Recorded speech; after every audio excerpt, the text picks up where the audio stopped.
অনেক কষ্টের মধ্যে দিয়েও আমরা কখনো উৎসবকে ভুলি না।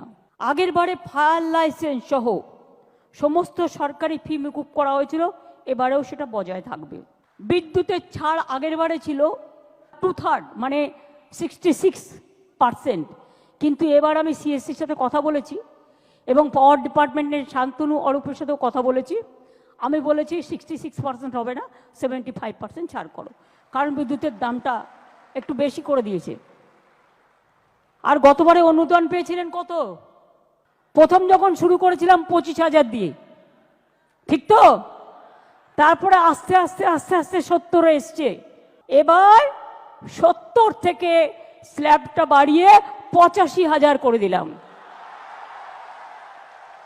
কাজেই এবার যদি 15,000 বাড়তে পারে, আগামী দিনও বলে রাখলাম, আগামী বছর এটা 1 করে দেবো। ঠিক আছে? 2 বছরেরটাই কিন্তু ডিক্লেয়ার করে দিলাম ইন অ্যাডভান্স। 15 তারিখ কার্নিভেল হবে, কারণ 16 তারিখ লক্ষ্মী পুজো। আর জেলায় জেলায় যেমন কার্নিভেল হবে এবং বিসর্জন শুরু হবে। আপনারা তো জানেন 12 তারিখ দশমী, 13-14 আপনাদের হাতে থাকছে, এগুলো তো বিসর্জন হবে এবং লাস্ট বিসর্জন হবে 15 তারিখ, কারণ 15 তারিখে পূজা কার্নিভেল হবে এবং জেলাগুলোতেও পুজো কার্নিভেল হবে। 16 তারিখে তো লক্ষ্মী পুজো, কাজে এর বেশি আর রাখা যাবে না। সুতরাং ভালো করে করুন, সুন্দর করে করুন, সবাই সুস্থ থাকুন, সকলে ভালো থাকুন, সবার পুজো কাটুক নব আনন্দে।